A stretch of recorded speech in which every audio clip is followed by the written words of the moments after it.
Et nous sommes de retour au plateau pour la suite de cette émission. Nous abordons notre troisième sujet. Nous parlons à présent de la République centrafricaine. Pour parler précisément de la présidentielle, les autorités acceptent de dialoguer avec l'opposition.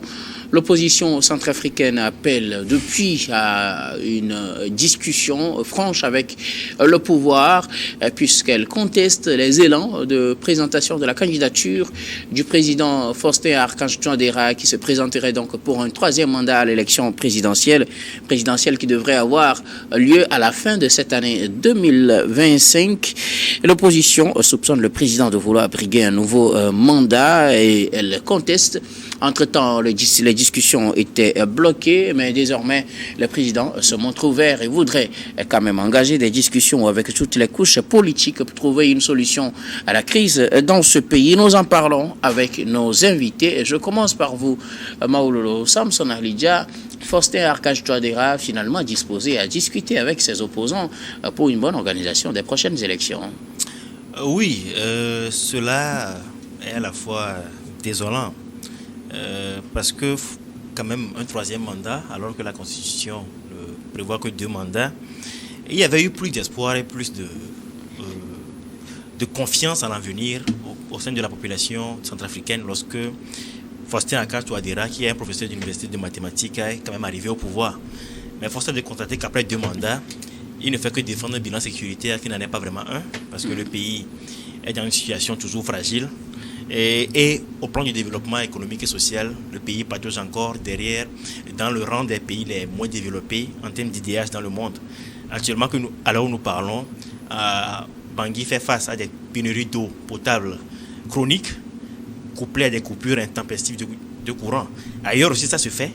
Nous ne disons pas que la Centrafrique est le seul pays où on coupe le courant de façon intempestive ou l'eau de façon intempestive, mais l'intensité ou la gravité de la situation dans ce pays est assez préoccupante. Maintenant, revenons au dialogue. Il faut dire que d'ores et déjà que ce dialogue a été annoncé, que l'opposition se montre déjà assez méfiante et considère que c'est une fausse main tendue.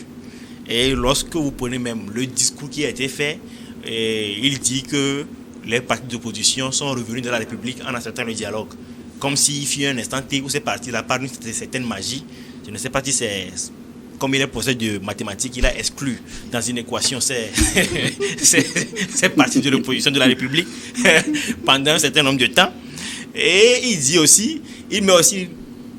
en filigrane qu'il faut garder la retenue pour ne pas mettre en péril la nation. Vous voyez cette façon de toujours rappeler que si jamais vous réclamez trop votre droit, la nation irait en péril. Ça ne rassure pas du tout les gens. Et déjà, les principaux opposants se disent déjà que cette façon de parler, c'est une façon de vouloir un dialogue sans vouloir de dialogue. Ouais. Donc, ce n'est pas un dialogue, ce n'est pas une table ronde, c'est peut-être une discussion avec un agenda qui va vous être proposé et où vous devez forcément adhérer.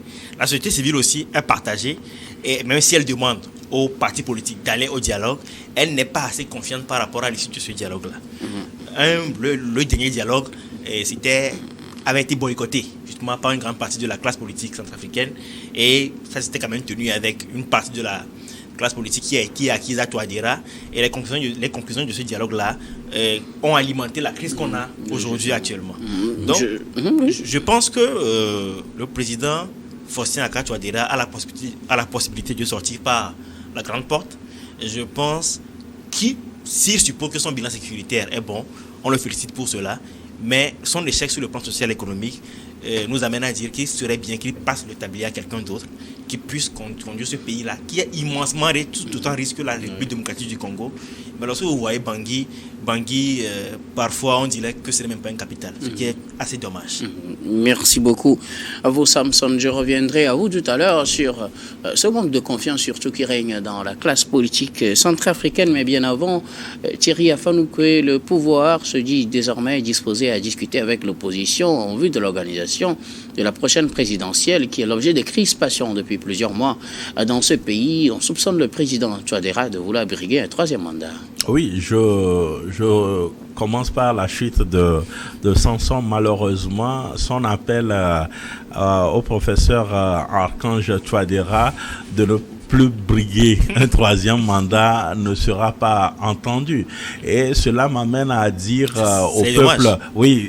au peuple africain de se méfier désormais de ces professeurs-là qui s'engagent en politique. Quand nous prenons la Guinée-Conakry, on a vu ce que le professeur Condé a fait et ce qu'il est devenu. Quand vous prenez même la Tunisie, on a vu ce que Kais Saied est en train de faire. Quand vous prenez la Centrafrique, voilà un autre qui force les choses alors que son bilan, il n'a pas de bilan même à défendre. Parce que sur le plan sécuritaire, si la communauté internationale, parce que les forces étrangères positionnées ici et là n'étaient pas intervenues, je ne crois même pas qu'aujourd'hui on parlera encore du régime de Touadéra, avant qu'il ne soit en froid avec la France et qu'aujourd'hui on tente de colmater les choses entre ces deux pays-là. Alors, le dialogue annoncé, déjà, l'opposition se méfie. Et rappelez-vous que en 2022, il y avait déjà un dialogue. Et puis, c'est toujours en Afrique où il y a toujours affaire de dialogue, mais que ces dialogues ne contribuent pas forcément à résoudre le problème, parce que aujourd'hui on dialogue, un an après, le même problème ressurgit, ou 2 ans après, ou 5 ans après, le même problème ressurgit. C'est un peu comme au Togo, on en a tellement dialogué que on croyait que tout est fini, que maintenant on ne va plus aller en crise politique, mais les crises sont toujours là. Les crises sont toujours là. En 2022, en Centrafrique, on a dialogué, sauf que l'opposition n'avait pas participé. C'est ça qui a conduit à la modification de la Constitution. Mais aujourd'hui, la majorité des Centrafricains appellent, c'est un peu comme au Togo, au retour de la Constitution de 2016, si je ne me trompe pas. Donc on ne comprend pas ce qui se passe dans nos pays. On ne comprend pas ce qui se passe dans nos pays avec nos chefs d'État, ou du moins avec la gouvernance de nos pays. Touadéra, il a fait son temps. C'est un professeur, vous l'avez si bien rappelé. Il peut retourner à ses amours, à ses amphithéâtres, et laisser quelqu'un d'autre de son camp politique continuer, si le peuple lui donne la confiance, ou permettre à quelqu'un d'autre de diriger ce pays-là, comme je l'ai... Est-ce qu'il n'y a pas cette crainte-là que certains, comme les François Bozizé, ou des gens comme ça, des rébellions, des groupes armés, ne refassent surface et qu'on se dise qu'on a la meilleure solution? C'est plutôt en forçant les choses, comme il est en train de faire, qui va encore ressusciter, si je peux m'exprimer, ces vieux démons de rébellion et autres là, qui va encore permettre à ces gens-là de se réarmer et de le combattre. Et peut-être qu'on va le déposer cette fois-ci. C'est ça le mal. Mais s'il finit ces 2 mandats et il quitte, je ne crois pas que ceux qui ont toujours pris les armes pour venir au pouvoir dans ce pays-là seront encore tentés de reprendre les armes. Peut-être que la chance leur serait donnée de compétir, et que, bon, si les Centrafricains jugent bon de leur confier la gestion de leur pays, tant mieux. Et n'oublie pas le danger qu'il y a avec cette nouvelle constitution. Si jamais Touadéra passait, le mandat passe de 5 ans à 7 ans. Oui. Et vous savez que et cette fois-ci c'est illimité. C'est ce que craignent le plus les Centrafricains. Si jamais on le laisse passer ce cap-là du 3e mandat, c'est fini. Touadéra va s'éterniser au pouvoir. Donc, si il est sérieux, ou du moins son camp est sérieux en parlant de dialogue, si dialogue il doit y avoir, il faut que ce dialogue-là soit vraiment structuré, que ce dialogue-là soit sincère et permettre aux Centrafricains de sortir de cette crise, de cette impasse politique et sécuritaire. Parce que jusqu'à aujourd'hui, l'insécurité en Centrafrique, c'est autre chose. C'est autre chose. Peut-être que c'est dans la capitale qu'il y a un peu de sécurité. Mais il y a toujours des zones, des régions qui sont toujours gardées par les rebelles.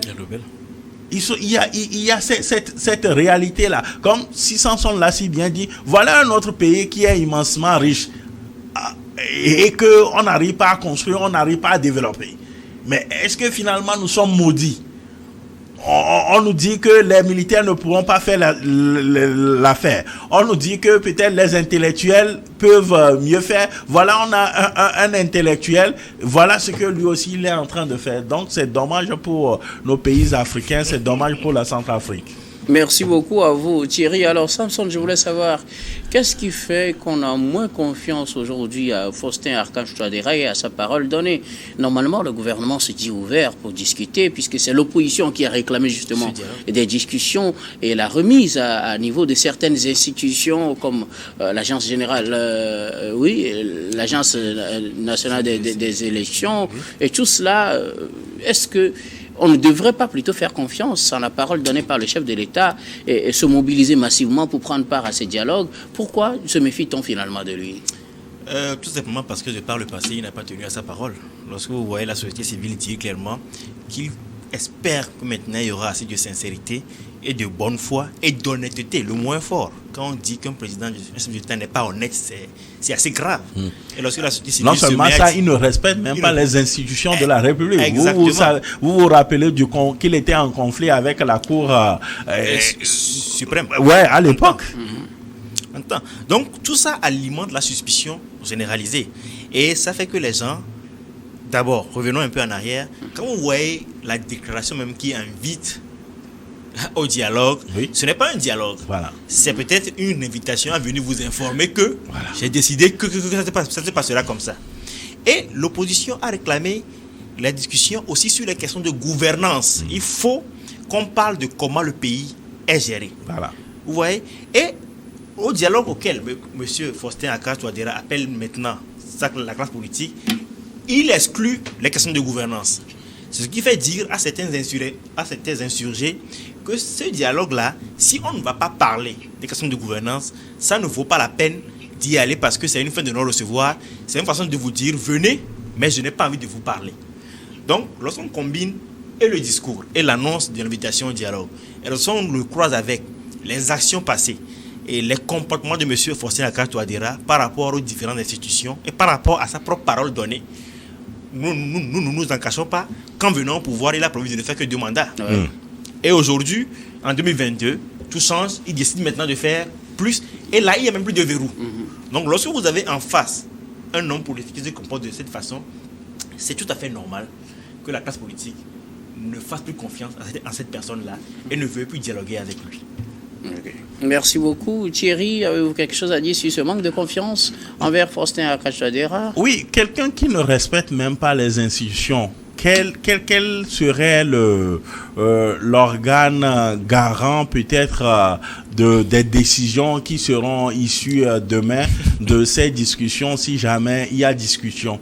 Quand vous piétinez les règles que vous-même vous êtes données, quand vous piétinez les institutions de la République, souffrez que les gens ne vous fassent plus confiance. Et malheureusement, c'est dans cette situation-là